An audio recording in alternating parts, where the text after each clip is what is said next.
Archie's TV Laugh Out issue 49.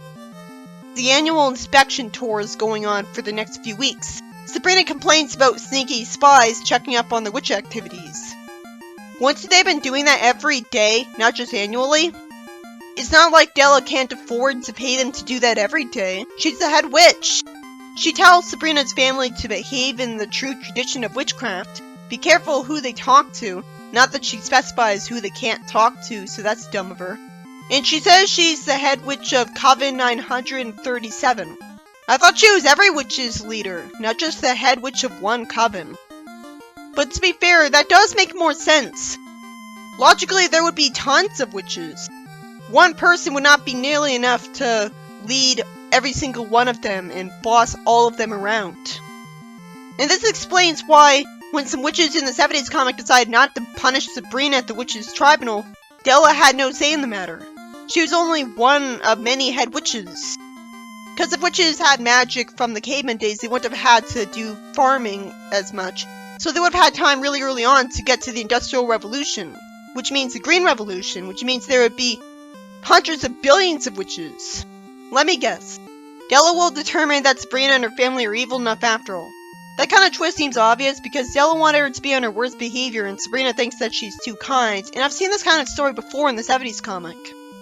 A kid complains that his cat is stuck up a tree. Sabrina hopes no witch inspector sees this. Isn't it obvious that one would? She could always make it rain at the same time so that a bad deed would offset the good deed. But she's just going by force of habit where she always does a good deed impulsively. When she saves the cat gets chased by a dog, and the kid calls Sabrina mean because the cat was safe up the tree. And he's not questioning how she got the cat down. He just immediately accepts that she's a witch, apparently. And some guy that saw that calls Sabrina mean when clearly she was just trying to help because she couldn't have seen the dog coming. This is a sad, frustrating story. Why isn't he asking her how she did that? This kind of story has been done better in previous stories, like Good and Bad, which was an Archie CD Laugh Out story that got reprinted in the 70s comic. In this story, it puts too much emphasis on people calling Sabrina out. Somehow he doesn't believe that she didn't see the dog coming when he couldn't have either.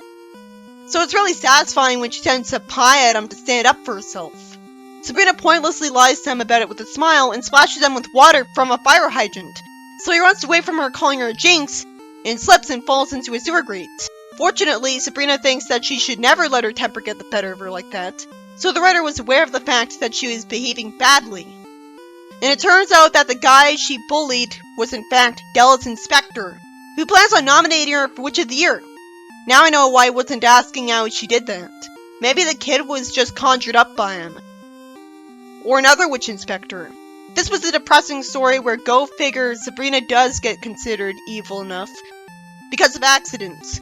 But here it's depressing because people call her out on it when it was an accident, instead of her being oblivious. Archie's TV Laugh Out, issue 50.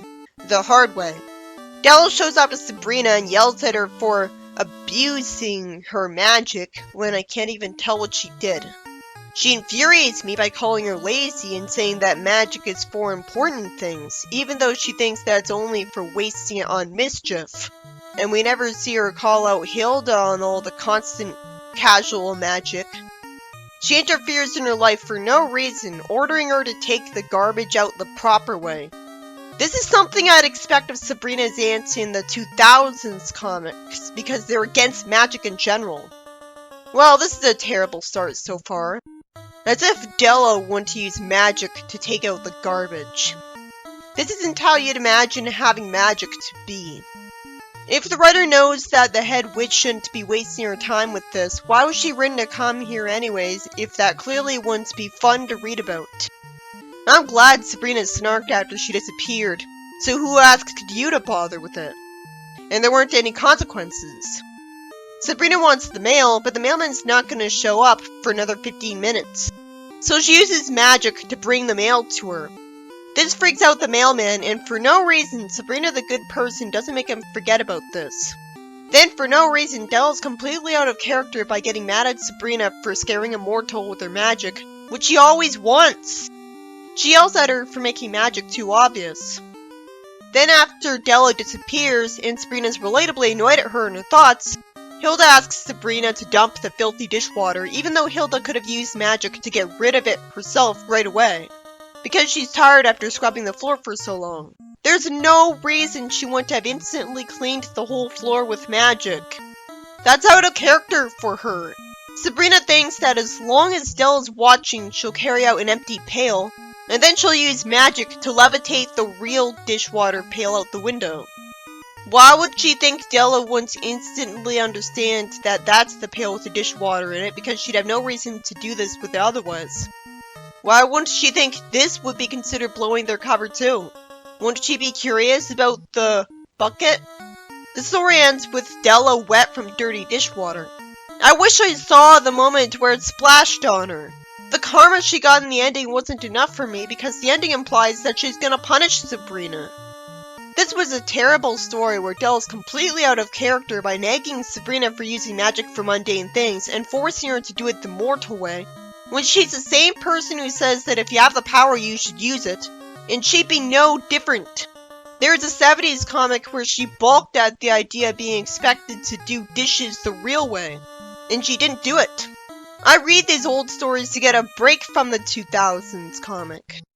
And like in that, somehow Hilda scrubbed the floor the mortal way and wasted Sabrina's time trying to dump the dirty dishwater. But sadly, we don't get to see it land on Della. Instead, it ends the story with her wet and wanting to punish her for it. Why would Della be mad at a witch for scaring a mortal with magic when that's been what she wanted witches to do since her first appearance? This makes more sense of a person, but it's too late to make her like this now, and she shouldn't care because she should know witches spying on the other witches will just erase his memory of the obvious witchcraft anyways. Or brainwash them to think it was a hallucination, which she was thinking anyways, so why should she care? Otherwise, magic would have been long since exposed. The fun of the series is seeing the main characters use their magic. So this plot goes completely against that. I can understand the writer being jealous of her for having magic powers, but the solution is to have her suffer realistically, not force something bad to happen to her like this. Archie's TV Laugh Out issue 51, Power Shortage. Sabrina wakes up feeling great and wonders what to wear and uses magic, wanting something simple but tasteful. She uses magic to get her shoes on, and makes her bed with magic to keep Hilda from being unhappy. Now that's what I'd imagine a witch's life to be like. Then Hilda complains that Sabrina doesn't do anything for herself, which is irritating because she's supposed to be encouraging her to use her magic to be a good witch, to avoid getting rusty. I remember one point in the 70s comic she complained that Sabrina hadn't used magic nearly enough. It seems like in the 70s she only complained about her using too much magic in the stories where she could run out of magic. She's right, she does do stuff for herself because she's casting her own spells. She uses magic to pour herself a cup of coffee. For no reason, Hilda accuses her of not taking witchcraft seriously instead of complimenting her on being good at magic and smart enough to take advantage of it. Taking it seriously enough that she learns how to do all of these things. At least she's not living in a household where she'd get punished for using magic for these things and forced not to, where she'd be too scared to do this in the first place. So Hilda's nagging isn't so bad when it's just left at that. Sabrina is right that she's good at magic, and says that one more slice of toast and she's finished. She's called lazy even though she's still expending efforts by imagining stuff correctly and using magic. She gets told to do the dishes and does them, and the supposedly proud stereotypical witch who uses magic at every opportunity it suits her is somehow annoyed at her for it. She calls her darling, and Ambrose comforts Hilda that things work themselves out because Sabrina will run out of magic for days.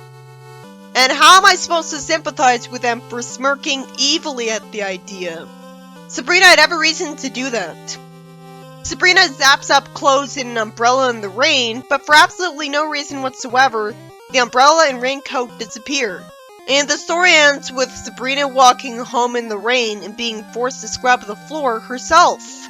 She tells Hilda to have a heart, and even points out that she could use magic to clean the whole house herself.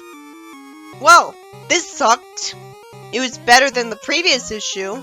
because at least she gets to use magic a lot. Sabrina runs out of magic in the 70s comic a few times, too. Again, you'd think witches would have a way to see how much magic they have left at all times. Like a wristwatch only they could see. And they could get into the habit of checking how much they have by simply looking at the wrist. Or, better yet, they could hear a beeping sound only they could hear when they're low on magic.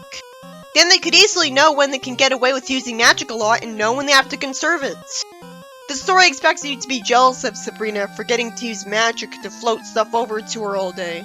To the point where you'd be happy that she ran out of it for being reckless. But I'm not, because she's a nice person who didn't do anything evil here. And her punishments just made me feel sorry for her and reflect really badly on Hilda. Normally I'd expect Hilda, the typical witch, to be the one to run out of magic. Maybe the story would have been better if she did and not Sabrina. For the most part, I liked Sabrina's magic, but I hated how Hilda was treating her offsetting it. It's not fair to expect us to think of Sabrina as lazy for this, because both the writer and the audience should be well aware that if they had magic, they'd probably be doing all the same things Sabrina would be doing. Archie's TV Laugh Out issue 52, Surf's Up. The story starts out with a concept so familiar to me that at first I wondered if I'd already reviewed this story. Hilda wants to try one of Harvey's hobbies, because if even he can do it, she has to be great at it. I already saw her try this with ice fishing, and golfing, and skateboarding, so that's why I'm wondering if I read it before. But if I'm even wondering it at all, I couldn't have reviewed it already. And I do like these types of stories because it shows that Harvey as a new hobby makes them more fleshed out. At first, Harvey tells her she's too old to go surfing. And predictably, after she challenges them, the wave breaks too soon and she gets embarrassed. So of course she uses magic. She has them riding on a shark or dolphin, and uses magic so that she'll actually stick to the board. Harvey says she's not even touching the water. Sabrina feels sorry for Harvey and uses magic so that Hilda's moving a lot slower and Harvey passes her by. Surprisingly, after Harvey asks her what took so long, we see a literal turtle under the surfboard. Harvey thanks Hilda for the soda as the story ends before we could see if the soda had anything wrong with it. If it doesn't, that's really nice of Hilda. This is another one of the stories where Hilda tries to compete with Harvey in one of his hobbies. There's a lot of stories like this, and they always follow the same formula, where Hilda ends up being terrible at it and then uses magic to show off. And this time it's surfing. But it doesn't get repetitive to me because I'm just glad to see that Harvey's good at something and has another hobby. Archie's TV Laugh Out issue 53, No Soap. Sabrina goes home with Harvey behind her and finds out Hilda's crying, and Hilda lies that she isn't, but Sabrina confronts her anyways. Lucky for her, Hilda actually tells her why she was crying, and it was because of a soap opera. For some reason, Harvey laughs about that. Hilda bores me by talking about the soap opera's convoluted drama a lot more than necessary.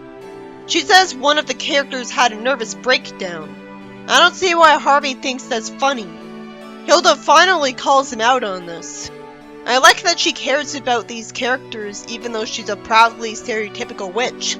That's lucky. So she uses magic to make Harvey's car roll down the street to make Harvey run out of the house, and Sabrina ends the story wondering how many weeks this show is going to go on for. Right from the start I felt like the story was being redundant because I already saw a story where Hilda's family caught her crying because of a soap opera, Miss Softy, and I liked that story better. This one wastes too much time boring me by Hilda describing a soap opera instead of us seeing it illustrated at least. And Harvey laughs about it without even an explanation when he's supposed to be a nice guy. It took her too long to do something about it. I suppose he thinks it's melodramatic, but it should only be called melodramatic if it's either in a series that has no right to not be lighthearted, or it's contrived and completely nonsensical. And she wasn't describing either. It was a lot of bad stuff happening all at once, but that happens in real life too. In Madhouse Comics issue 110, Hilda says she's come up with a potion. It's amazing that after all the centuries of witches existing, witches can still come up with brand new potions somehow. It's a potion to quicken the pulse and tingle her blood. And Sabrina says that's how a kiss from a Harvey makes her feel. Then Sabrina offers her kid cousin a gift. I'm glad it's a female kid cousin for a change of pace.